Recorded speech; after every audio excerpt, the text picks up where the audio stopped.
वो शिकरी नाम का गांव था।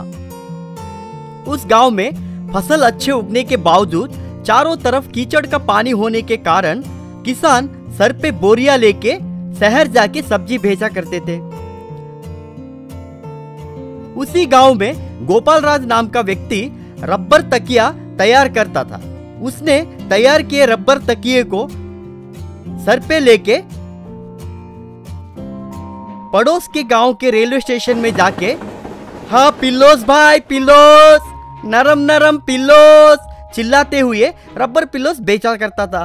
एक बार गोपाल राज का बेटा, पापा कितने दिन हम ऐसे कीचड़ पानी में जाएंगे, पैर देखिए कितना खराब हो गया है, बारिश के महीने में हमारी हालत तो और खराब हो जाती है।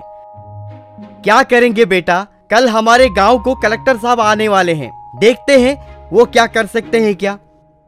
अगले दिन कलेक्टर कुछ इंजीनियर्स के साथ वहां पे आके उस कीचड़ पानी को जांचने लगा।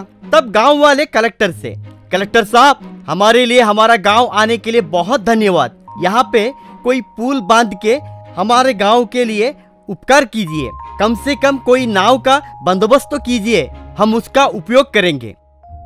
देखिए हमारे इंजीनियर सभी जांचने के बाद यहाँ पे पुल बांधना मुमकिन नहीं है बोले, अगर बांधे तो भी वो जल्दी ही गिर जाएगा। आपके कहे मुताबिक अगर कोई नाव बनाए तो कीचड़ के वजह से उसका मोटर खराब हो जाएगा। साहब आप ही ऐसे बोलेंगे तो कैसा होगा, गांव से एक एक परिवार निकलते जा रहे हैं, कुछ दिनों के बाद इस गांव में कोई नहीं रहेगा, किधर जाना है समझ नहीं आ रहा है साहब, क्या करना होगा आप ही बताइए। आप लोगों को जल्दी एक उपाय बताऊंगा जी, कह के वो चला गया। एक दिन गोपाल राज समीर कीचड़ में चलते वक्त अचानक तेज हवा और बारिश होने लगी। तुरंत गोपाल राज उसके एयर पिलोस लेके फूका। गोपाल राज बेटे से, समीर तू भी एयर पिलोस में हवा भर। वैसे उन दोनों ने एयर पिलोस हाथ में पकड़ के पानी में बिना डूबे सुरक्षित किनारे पे आए। समीर ने उसके पिता ने दिए आइडिया के बारे में रात भर सोचने लगा। मतलब एयर पिलोस कीचड़ में बिना डुबाए एक आदमी को आराम से जब हवा में लेके आ सकता है, अगर मैं इस रबर से एयर बोट तैयार करूं तो गांव वालों को ठीक होगा। सोच के वो रात भर मेहनत करके एक बड़ा एयर बोट तैयार किया। सुबह गोपाल राज ने अपने बेटे के द्वारा बनाया एयर बोट को देखकर आश्चर्य हो गया।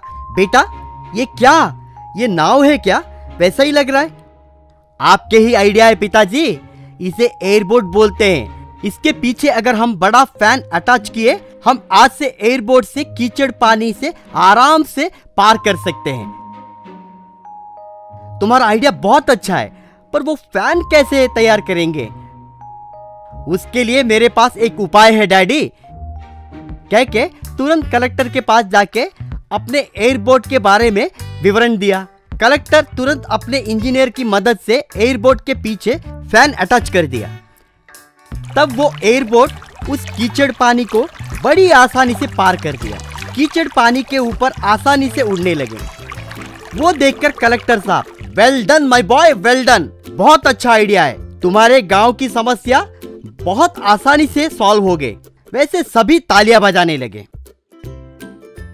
उसका नाम लोकेश था। एक दिन लोकेश के घर में उसका बेटा अखबार पढ़ते हुए, हाईवे में सड़क दुर्घटना। ये क्या पिताजी, कल इसी हाईवे पर दुर्घटना हुई और आज भी हुई। क्यों नहीं होगा बेटे, कल जो अखबार तुमने पढ़ा था आज फिर उसी को पढ़ोगे तो ऐसा ही होगा। फिर पत्नी से, क्यों भाई चाय तैयार है? लोकेश की पत्नी आकर, सवेरे सवेरे चिल्लाने से ही तुम्हें चैन मिलता है क्या? अच्छा मैं तुम्हें एक सीधा सा सवाल करता हूँ, जवाब देना। तुमने सही जवाब दिया तो कल से मैं चिल्लाना बंद कर दूंगा। पत्नी मान गई तो लोकेश, अब बताओ तुम पागल हो, ये बात तुम्हारे घर वाले जानते हैं या नहीं? उसकी पत्नी समझ नहीं पाई कि क्या जवाब दे। और ऐसे फालतू बातें छोड़ो और कोई काम की बात करो। तुम अपने पति के बारे में नहीं जानती, अगले हफ्ते ही मेरा जो किस्मत है वो चमक उठेगा, राजयोग है, देखती जाओ। कुछ समय बाद लोकेश का दोस्त अरविंद उसके घर आया और, अरे लोकेश, अरे तुम भाग्यशाली हो यार, लकी ड्रॉ में तुम्हें रोड रोलर इनाम में मिला है। क्या लकी ड्रॉ में रोड रोलर मिला है? अरे उसका मैं क्या करूंगा? ये क्या कह रहे हो यार? और नहीं तो क्या, रोड रोलर पर फिल्म देखने तो जा नहीं सकता, फैमिली के साथ शॉपिंग जा सकूंगा, वो क्या काम आएगा? ये अकड़ नहीं होनी चाहिए। अपने गांव में किसी के पास रोड रोलर नहीं है, यानी अपने गांव के जितने भी रोड कॉन्ट्रैक्ट्स हैं सब तुम्हें ही मिलेंगे यार। तुम सोचो। लोकेश सोचकर, अरे वाह, मैं तो सोच ही रहा था कि अपना राजयोग शुरू हो गया है, लगता है शुरू हो गया, चलो कहकर वहां से चले। जब वे रोड रोलर के पास पहुंचे तो वहां कई कॉन्ट्रैक्टर्स मौजूद थे। सर, रोड रोलर जीतने पर आपको बधाई हो। अपने गांव में सड़क बनाने के जो कॉन्ट्रैक्ट है वो मुझे ही दें।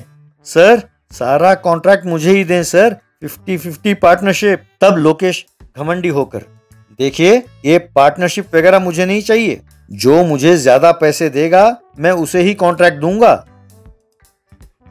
ये बात सुनकर एक कॉन्ट्रैक्टर, हम वो पैसे देने के लिए तैयार हैं, पहले ये तो बताओ कि क्या तुम रोड रोलर चलाना जानते भी हो? यू सिली मैन, मैं तो रोड रोलर के साथ स्केटिंग करता हूं। यूं कॉन्ट्रैक्ट हाथ आते ही लोकेश रोड रोलर में जा बैठा और, हे भगवान, तुम्हारी मदद के बिना ही मैं इतना बड़ा आदमी हो गया हूं, मुझे और तरक्की मिले ऐसा मुझे आशीर्वाद दो, हे प्रभु। यूं प्रार्थना कर वो रोड रोलर स्टार्ट करने के लिए कोशिश करने लगा। इसे कैसे स्टार्ट करूं, यूं सोचते हुए उसने कई बटन दबा दिए। बस एकदम से रोड रोलर तेजी से आगे बढ़ने लगा। लोकेश, ओ अरे ओ ये क्या हो रहा है, इसका ब्रेक कहाँ है, कहते हुए स्टीयरिंग घुमाने लगा। स्टीयरिंग घुमाना बहुत मुश्किल है, अरे भाई हट जाओ, हटो हटो, कहकर चिल्लाने लगा। बस रोड रोलर को कंट्रोल नहीं कर पाया और वो पास वाले पार्किंग एरिया में जितने गाड़ियां पार्क थे उनके ऊपर चढ़ गया।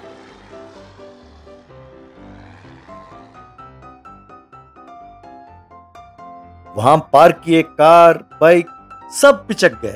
लोकेश, हाय रे, ये क्या हो गया? यूं सोच ही रहा था कि गाड़ियों के ओनर ने आकर उसे बहुत मारा। घर पर लोकेश की पत्नी, तुम तो बड़ी डिंगे मारते रहते थे कि तुम्हारा राज्य योग है, अब क्या हुआ? कम से कम अब तो अपने अकड़ को कम करो, नहीं तो तुम्हारा जेल जाना निश्चित है। कम से कम अब तो रोड रोलर किसी और से चलवाओ। अब बकवास बंद करो, मौके पे चौके मत मारो, तुम अपना काम करो। फिर अगले दिन रोड रोलर पर बैठकर जा रहा था कि थोड़ी दूर पर उसे ट्रैफिक सिग्नल दिखाई दिया। गाड़ी रोकने के लिए ब्रेक लगाया तो रोड रोलर रुकी नहीं। हे भगवान, ये क्या, रोलर रुक क्यों नहीं रही है? आए, अरे आए, अरे हाय हाय हाय, अरे हटिए हटिए हटिए, कहकर चिल्लाते हुए ट्रैफिक सिग्नल पर रुके पुलिस जीप में गाड़ी को चढ़ा दिया। पुलिस वाला, तुम्हारी ये हिम्मत कि तुम पुलिस की गाड़ी पर ही चढ़ाते हो, चलो थाने, कहकर उसे जेल में डाला।